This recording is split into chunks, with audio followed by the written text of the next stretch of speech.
Dans le cas de présentation, on va essayer de faire le point sur le protocole TLS, ce qui se passe quand vous naviguez avec un protocole sécurisé et comment tout ça marche. On va voir le chiffrement et le déchiffrement, les types de cryptographie et aussi le certificat.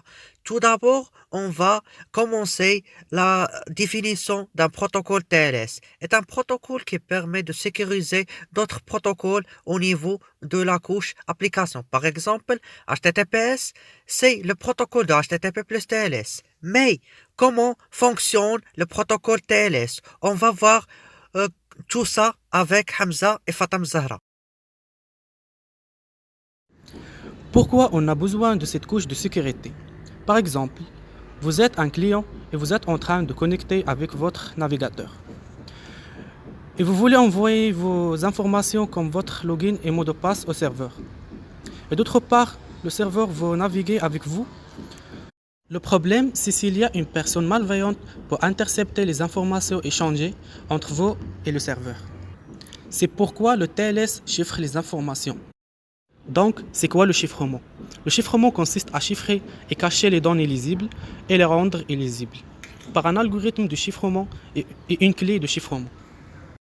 Et on a aussi le déchiffrement. Le déchiffrement qui permet de déchiffrer les données et les rendre lisibles par une clé de déchiffrement et un algorithme de chiffrement. Et on va voir les types de cryptographie avec Fatem Zahra. Il faut d'abord savoir c'est quoi la cryptographie asymétrique. On a un client et un serveur. Le serveur va avoir deux clés, une clé privée et une clé publique. Il va ensuite envoyer sa clé publique au client pour que le client puisse chiffrer ses informations. Par exemple, le client veut se loguer, il va utiliser la clé publique pour chiffrer son login et son mot de passe. Et il va envoyer ces informations chiffrées au serveur. Ce dernier qui va utiliser sa clé privée pour les déchiffrer. Dans l'autre sens, si le serveur veut envoyer sa page HTML, il va la chiffrer avec sa clé privée et l'envoyer. Après, le client va recevoir cette page et la déchiffrer par sa clé publique. Donc, il va la rendre lisible. D'autre part, on a la cryptographie symétrique. Dans ce type, au lieu d'avoir deux clés, on a seulement une clé commune entre le client et le serveur. Elle est utilisée pour chiffrer et déchiffrer les informations.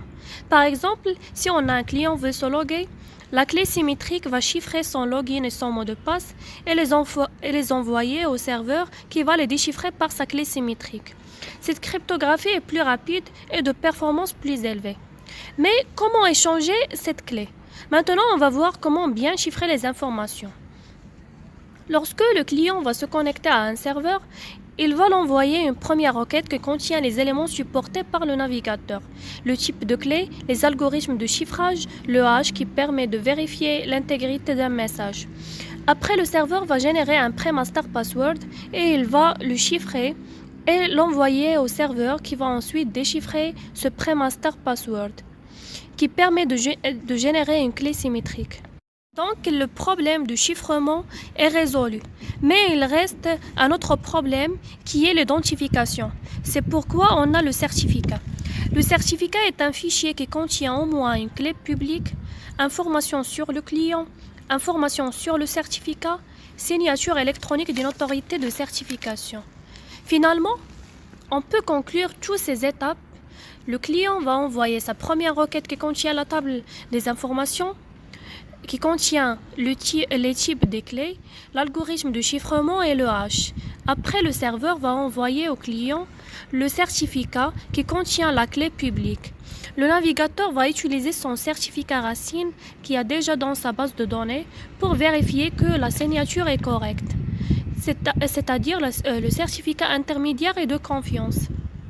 Alors, le client va générer le pré-master password et il va le chiffrer par la clé publique du serveur et l'envoyer au serveur qui va le déchiffrer par sa clé privée.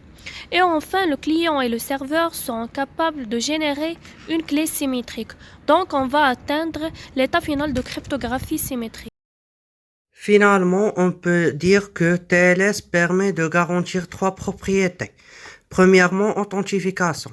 L'identifié de participants en communication peut être vérifié.